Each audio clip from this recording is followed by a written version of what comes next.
तर आपण जे सोवळं-ओवळं वगैरे करतो, तर ते एखाद्याला कमी लेखण्यासाठी वगैरे नसतं. म्हणजे काही लोकं असं खूप करतात, की आम्ही कांदा, लसूण खात नाही आणि चातुर्मासात आम्ही ते खात नाही वगैरे. म्हणजे आणि होतं काय त्याने, की दुसऱ्याला एखाद्याला ते दुखावतो, हे तुम्ही बघत नाही का? म्हणजे ते अशा पद्धतीने आव आणतात, की जे कांदा, लसूण खातात, ती लोकं म्हणजे म्हणजे तो एक प्रकारे तो व्यभिचार झाला. तर तसं स्वामी समर्थांनी त्याचं समर्थन केलेलं नाही. सृष्टीमध्ये जे काही उगवलेलं आहे, ते कुठेही निरर्थक नाही. ज्याची गरज नाही ती गोष्ट गळून पडलेली आहे, उत्क्रांतीच्या नियमाप्रमाणे. एक भक्त होती, ती कर्नाटकवरनं आली होती आणि तिचं असं म्हणणं होतं, की मी स्वामी समर्थांना पंचपक्वान्न करून घालीन, नैवेद्य दाखवीन आणि स्वामी समर्थांनी तो ग्रहण करावा. मी खाणार आणि तीही खाणार. स्वामी समर्थांनाही ती गोष्ट पटली. त्यांनी सांगितलं, की तुम्ही हिच्यासाठी मुतपाक खाण्याची सोय करा. त्याप्रमाणे तिला सगळं रीतसर सगळं देऊन ती तिकडे राहिली आणि छान दोघांनी त्याचा आस्वाद घेतला. आता एक असं होतं, की दुसरी बाई कर्नाटकवरनं आली होती.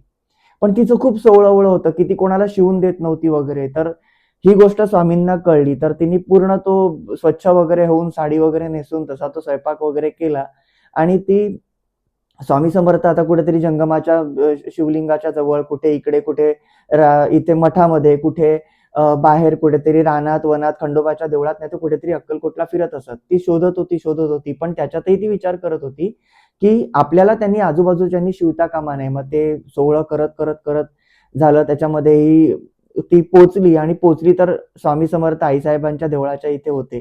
तिने निश्वास टाकला. पण स्वामी समर्थांनी सांगितलं, की "नाही मला असं ते शिवलेलं सोहळं वगैरे असं पाहिजे. मला ते असं तू येताना तू कोणाकोणाला शिवत वगैरे चुकून आली असेल, तर मी ते अन्न खाणार नाही." म्हणजे त्यांनी ते मुद्दामून असं केलं. त्यांचं म्हणणं होतं, की तुम्ही हे सगळं करू नका. ज्या ठिकाणी पाऊस आता पडत नव्हता अक्कलकोटला तर 3 वर्ष पाऊस नव्हता. जेव्हा स्वामी समर्थ आले तेव्हा पाऊस पडला. नवरात्रीच्या वेळेला तो पाऊस पडला. त्या ठिकाणी तिथी यज्ञ व्हावी लागतात. आजही जो प्रकार तुम्ही बघितलात, की तो पावसाळा म्हणेपर्यंत जात नव्हता. का जात नव्हता? पर्जन्याचे त्या ठिकाणी हवन व्हावे लागतात. ते जेव्हा होतात तेव्हा त्या बॅलन्सने पूर्ण होतात. काही ठिकाणी स्तोत्र हवन आणि स्वामी समर्थांनी त्या ठिकाणी त्याचा पुरस्कार केलाय. सगळ्या ठिकाणी हा हवन वगैरे त्यांनी करायला सांगितले नव्हते. आता सोवळ्या-ओवळ्याचं सांगितलं तर तुम्हाला मी त्याचे कांदा लसणाचं सांगितलं. तर तसं कर्नाटकवरनं त्या ज्या एक बाई होती तिने सांगितलं तिच्या नवऱ्याला, "जा तुम्ही अक्कलकोटला एक स्वामी आहेत, त्यांना जाऊन तुम्ही दर्शन करून या."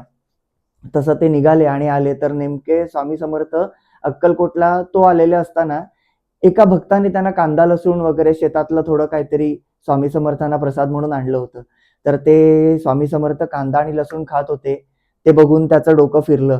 तो गेला परत कर्नाटकमध्ये. घरी गेल्यावर बायकोने विचारलं, "काय झालं का दर्शन वगैरे?" म्हणाले, "कसला तो महाराज तुमचा? कांदा लसूण वगैरे खात बसला होता." आणि सकाळी उठला तो सोवळं वगैरे केलं आणि तो जिकडे-तिकडे बघेल, तिकडे त्याला देव्हाऱ्यामध्ये इकडे-तिकडे कांदे, कांदे, कांदे, कांदे दिसत होते. सगळीकडे कांदे, स्वयंपाकघरात कांदे, देव्हाऱ्यात कांदे आणि त्याला कळून चुकलं आणि देव्हाऱ्यामध्ये जेव्हा तो पूजा करायला बसला, तो बायकोला सांगायला लागला, "अगं मला कांदेच दिसतायत सगळीकडे." तर पूजा करायला जेव्हा तो बसला, तेव्हा एका कांद्याच्या मध्ये स्वामींची प्रतिमा उमटली.